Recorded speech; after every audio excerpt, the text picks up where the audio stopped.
எனக்கு ஆசைதான், முடிகளெல்லாம் வெட்டிக்கின்னு அப்படி ஷாருக்கான் மாதிரி நந்து போனோம், எங்க அப்பா அம்மா பார்த்து சந்தோஷம் போகணும்னு ஆசைதான். துட்டு யார் தருவா? யாருங்க தருவா? யார் தருவா?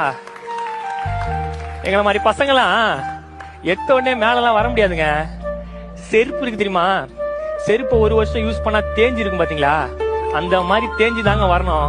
அன்னைக்கு முடிவு பண்ண, நம்மளும் பேசி காமெடி பண்ணோம், அதுக்கு 2 பேரா சிரிக்கணும் அப்படின்னு சொல்லிட்டு நான் பண்ணேன். இன்னைக்கு ஏதோ 4 நல்ல மனுஷங்க காரங்க நம்மளை பார்த்து வரான்ப்பா வரான்ப்பான்னு சொல்லிட்டு 4 பேர் கேக்குறாங்க. இதான் என் மூஞ்சி, இதுதான் என் ரேஞ்சி. புச்சிக்குன்னா சொல்லுங்க, நம்ம காம்பினேஷன் பத்தி 1000 பேர் திட்டுவாங்க, கொல்லுவாங்க, நிறைய இருக்கும். நீங்க மனசை தட்டிட்டீங்க, ஓகேனா சொல்லுங்க, உடனே ஒத்துக்கிறேன். இல்லன்னா வைங்களேன், பைக் எடுத்துன்னு போயிடுவேன். ஏன்னு கேளுங்களேன், நின்னீங்கன்னே அழுதா கண்ணிலையும் தண்ணி வருது தெரியும். பைக்ல போனா அழுவு அப்படியே காத்துலயே பறந்துரும் பாத்தீங்களா? அதான் அப்படியே போயிடுவேன். இந்த மாதிரி பேசுறது இல்ல.